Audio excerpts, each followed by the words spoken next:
Hello from the Daily Dad.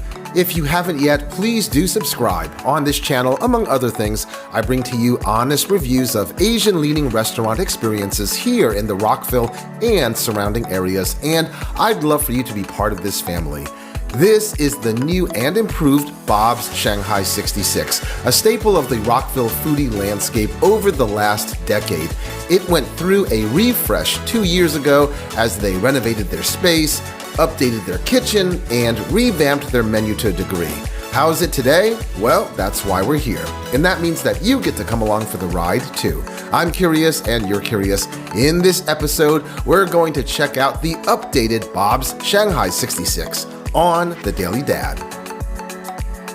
We're going to visit twice in this review so that we can check out some of their lunch dim sum items and then also come back for some dinner. The interior has been updated and reflects a more modern sensibility. The footprint is still about the same, but they've added a really nice display window and waiting area. Here you can see some of the accolades that have been bestowed upon this restaurant over the years. You can also peer into the kitchen and peek at the cooks busy doing their thing.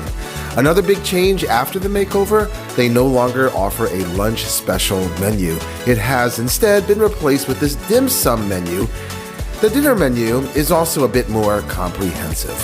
I did ask the server what was their claim to fame, and they said the soup dumplings. You know, it has become quite competitive in the soup dumpling space recently with the opening of places like Dumpling District up in Germantown and Nanxiang soup dumplings at the Westfield Montgomery Mall. How does this one compare? Well, you get 6 soup dumplings or xiaolongbao per order. I ordered the crab xiaolongbao for about $14, which is on par with prices at the other places. But these xiaolongbao, while good, are not as raise your eyebrows delicious as the ones sold at other places. Now, these are served piping hot. They do prepare for you dipping sauce, which includes soy sauce and ginger slivers. And quite honestly, the soup dumplings are fine, but it doesn't have the wow factor. It doesn't really burst with juice. I kind of like it when there's a risk of oily meat juice splashing onto your shirt, but that risk is pretty low here. It doesn't take away from the flavor of the soup dumpling, but it kind of takes away from the free-for-all experience. Nonetheless, I did notice that pretty much every other table had at least one tin of soup dumplings on their table. The wrap is mostly forgettable.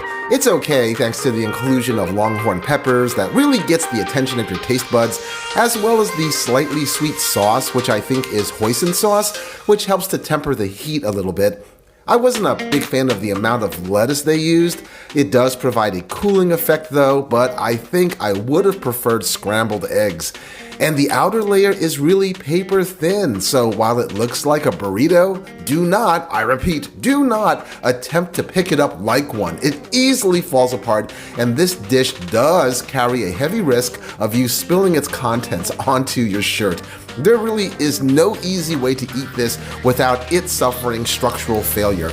A more durable wrap cover would have been appreciated, and eggs instead of the shredded lettuce would have made this more filling. Anyway, I'm going to settle up, head home, and polish up these notes.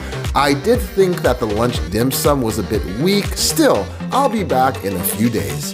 I am back on a Sunday eve, and there are soup dumplings on every table, but I'm going to take the road less traveled, and we're going to do this right this time and order from the dinner menu.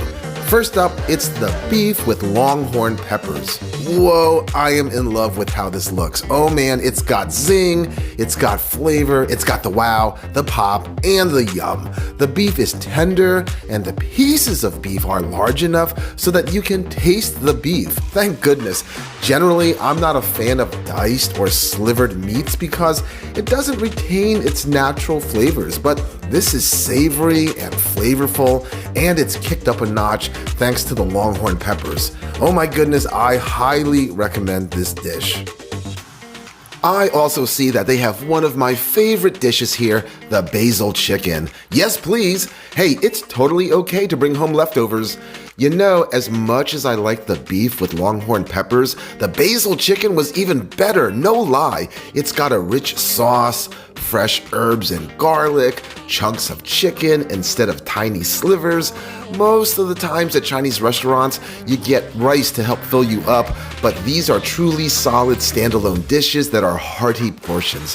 The rice plus the sauce is an added plus, but man, this is winner chicken dinner. I do like this place. It's keeping up with the times and our appetites. It's high on taste and decent on value. This is what I call a fave neighborhood joint. It's not flashy, but it serves up some great food and the locals all come here. Hope you will too. Hey, this is the Daily Dad reminding you to try new things and to be happy.